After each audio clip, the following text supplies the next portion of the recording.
लय परी गुरुचे म्हणता काय जाय, महत्व काय वेचे की. असो बाबांच्या आज्ञेवरून पूर्वीप्रमाणे विटा लावून, भुयार टाकिले बंद करून निज गुरुस्थान म्हणून ते. जैसा अश्वत्थवा औदुंबर तैसाची बाबांस तो निंब तरुवर, प्रीती फार त्या निंबावर अति आदर तयांचा. म्हाळसापती आदी करून जुने शिर्डीचे ग्रामस्थ जन, बाबांच्या गुरुचे हे समाधिस्थान म्हणून वंदन त्या करीती. तया समाधी सन्निधानी 12 वर्षे मौन धरुनी तपश्चर्या केली बाबांनी, प्रसिद्ध जनी ही वार्ता. समाधी आणि निंब समेत चौफेर जागा घेऊनी विकत, साठे साहेब बाबांचे भक्त चौसोपी इमारत उठविती. हीच इमारत हाच वाडा, यात्रेकरूंचा मूळ आखाडा. आलिया गेलियांचा राडा, एकची गाढा ते स्थानी. बांधिला साठ्यांनी निंबास पार, माड्या काढिल्या दक्षिणोत्तर. उत्तरेचा जिना तयार करिता हे भुयार दाखविले. जिन्याखाली दक्षिणाभिमुख कोनाडा एक आहे सुरेख, तेथेची पारावर तया सन्मुख भक्त उदंमुख बैसती. गुरुवार आणि शुक्रवारी सूर्यास्ती सारवुनियावरी, ऊद जाळील जो क्षणभरी देईल श्रीहरी सुखतया. ही अतिशयोक्ती किंवा खरे, साशंक होतील श्रोत्यांची अंतरे. परी ही साई मुखींची अक्षरे, श्रवणद्वारे परिसिली. नाही माझी या पदरचे विधान, शंकान धरा अणुप्रमाण. प्रत्यक्ष ज्यांनी केले हे श्रवण, ते आज विद्यमान असती की. पुढे झाला दीक्षितांचा वाडा, सोय झाली प्रशस्त बिराडा. अल्पकालात तेथेची पुढा, दगडी वाडाही उठला. दीक्षित आधीच पुण्यकीर्ती, भावार्थाची ओती व मूर्ती. आंग्ल भूमीचे यात्रेस जाती, तेथ रोविती निजबीज. येथे श्रोते घेतील शंका, सोडून मथुरा काशी द्वारका.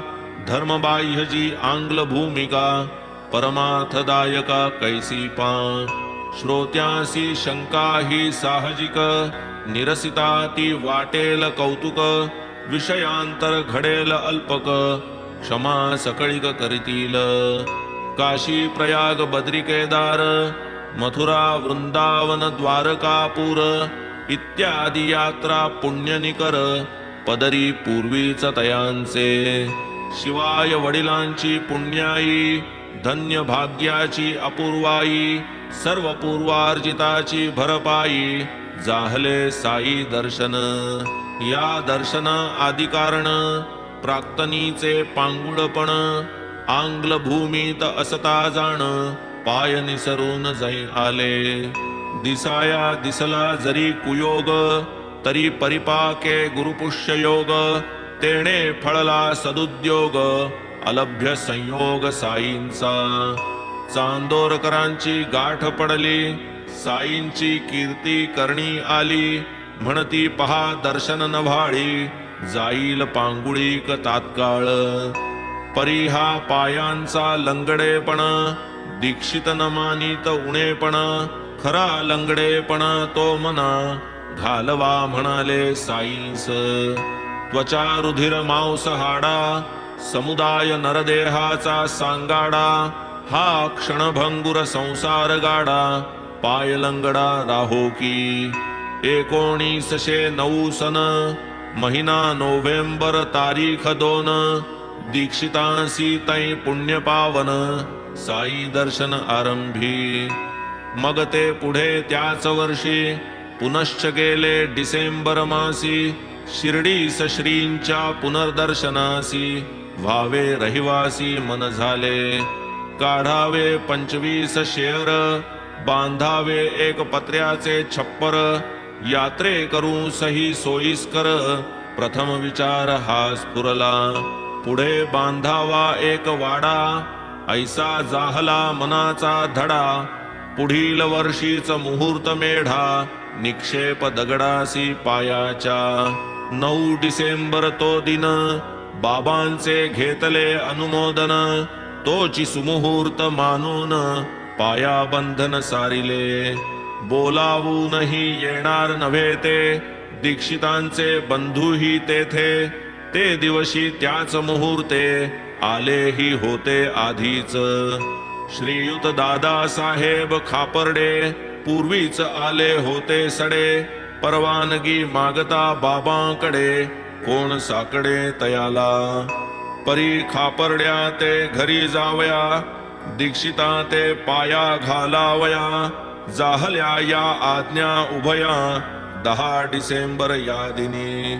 आणखी या दिवसाची महती, चावडीची जी शेजारती, तीही याच दिवसापासून करती, परमभक्ती प्रीतियुक्त.